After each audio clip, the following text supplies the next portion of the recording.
आप हमारे चैनल पर नए हो तो चैनल को सब्सक्राइब करें, साथ में जो बेल आइकन है उसे दबाना ना भूलें, क्योंकि हमारा वीडियो आप तक जरूर पहुंचे। और लाइक कमेंट शेयर करना ना भूलें। धन्यवाद।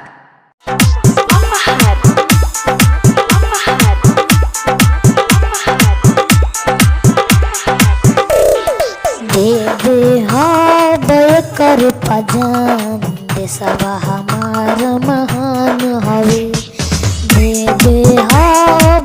कर पजान देशवा हमार महान हवे। इहे ना पंगाती रंग तिरंगा भारत के पहचान हवे। कर पजान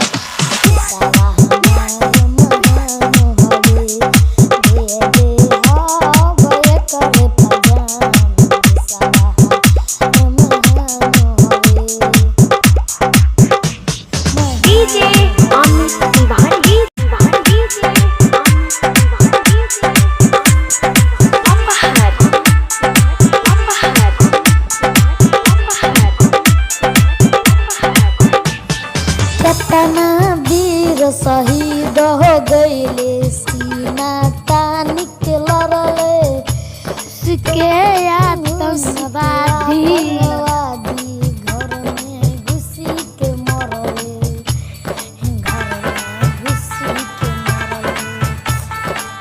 घर में घुसी के मरले। केतना वीर शहीद हो गईले,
करतम हवे।